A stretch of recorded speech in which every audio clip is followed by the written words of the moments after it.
A limit order allows you to buy or sell a security like a stock at a specific price. When buying with a limit order, you set the maximum price you're willing to buy a stock for, along with how many shares of the stock you wish to buy.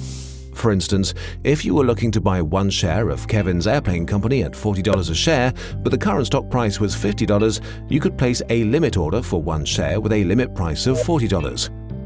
If the stock price of Kevin's Airplane Company drops, your broker will buy it on your behalf.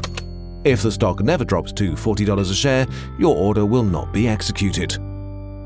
Similar rules apply to selling with a limit order.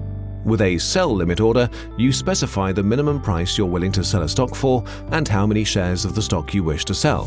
For instance, you buy one share of a stock at the current stock price of $60, but you believe the stock price will peak at $70 in the near future. At this price, you want to sell the stock and receive your profit. You could place a sell limit order for one share at a limit price of $70. If the stock price rises like you predicted, and another trader is willing to buy your share at $70, your broker will sell your stock to them and give you the cash.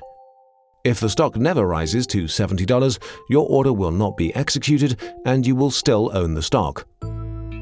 Limit orders can also be filled fully, partially, or not at all, depending on how many shares are available at the time of purchase.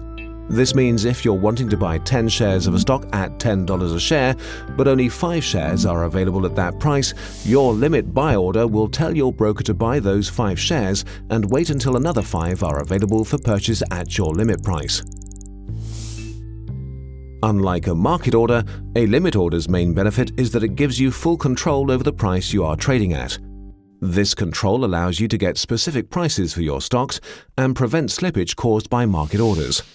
In the long run, using limit orders increase trading accuracy and can positively affect how much profit you earn as an investor.